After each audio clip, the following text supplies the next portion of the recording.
So I've read a quote from you stating, and I'm paraphrasing, that music is a universal language. It cuts through political unrest, cuts through language, cuts through the dramas of the day, and connects. Music means more to you than just a good beat. So how do you use music to connect with people? In like a billion ways. You know, we all do this. With traveling through China, that's where I really understood that music was more than just entertainment. It was connection. It was building bridges. It was breaking down barriers. I because I had an opera background, I was really good with languages, so I learned Mandarin songs, and I would be singing them for fun when we were going through the orphanages. And it was a really different experience when I sang a song that was so close to them. It's not going to be meaningful for me to sing one of my, pop songs in a different language and, in a different style of music. But singing a song that they grew up with, that they really enjoyed and loved, it connects. It shows that you care. It's a connection. Mm-hmm. And the more I traveled, the more that just kept coming up, and especially with the TV show, was talking about music from so many different cultures in China. It's such a massive country, and exploring the indigenous music and exploring the rhythms, and the history is unreal.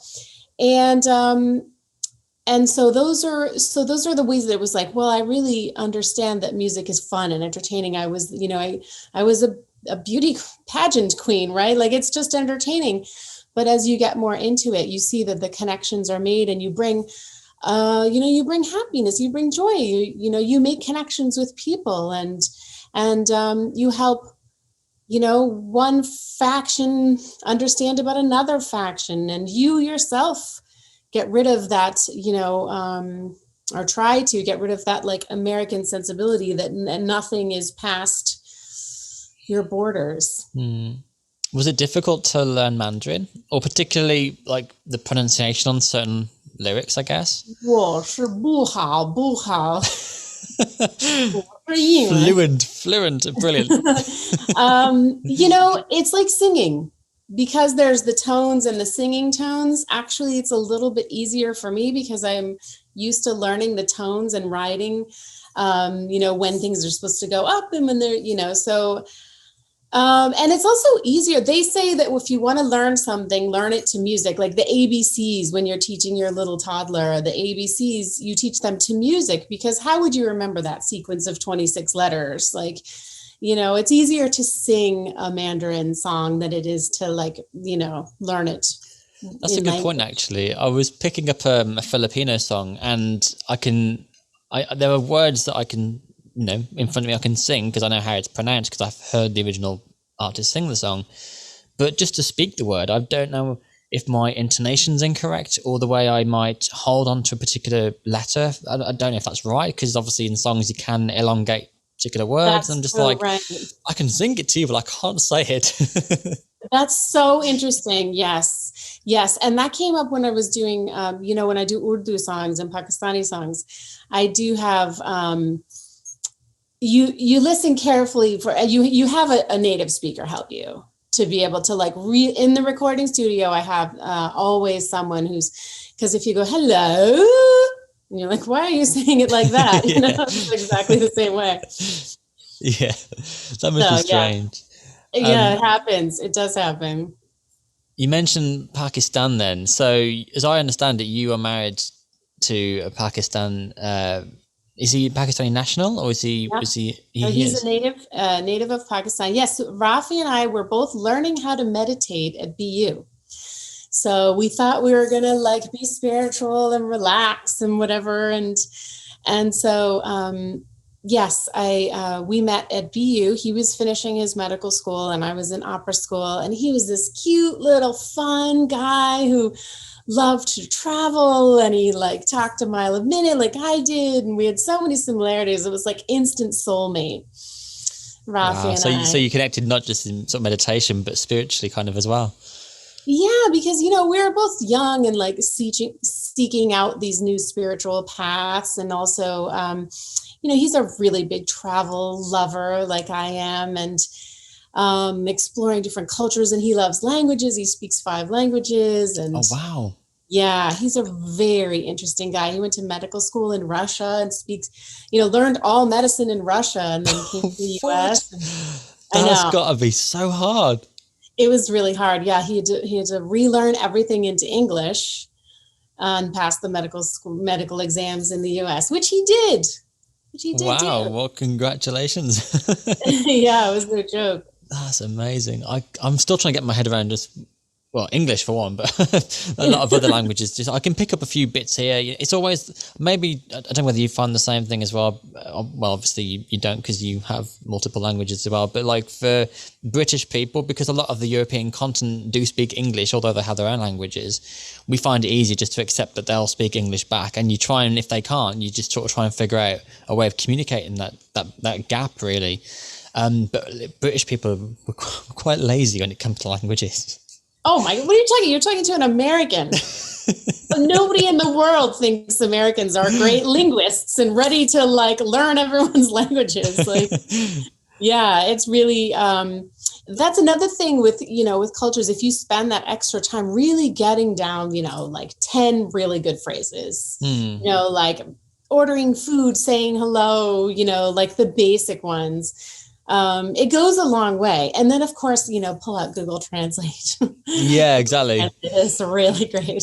It's great for many languages, but Filipino isn't one of them. Google tends to, it trips over itself quite a lot. Sometimes it doesn't even translate anything because it's just like, I don't understand any of these words. Well, thanks, Google. Yeah, thank you. Thank you for However, the help. I do have an app called Drops, which I can't recommend enough. It's very visual. It'll teach you a word and what it means, and then it will throw different scenarios at you saying, so which one is this word, and you kind of link it to that picture, or you have to spell it, and some of it's kind of audible as well. So you get quite a mix for a variety of learning practices, really. Yeah. It's really, really good. And I've actually picked up quite a lot of Tagalog actually because of it. Oh, wow. And then somebody says to me, oh yeah, but if you go to Cebu, they speak in a different dialect there, and you go, okay, well, I'll just stay in Manila then. Okay. One language is enough, I think.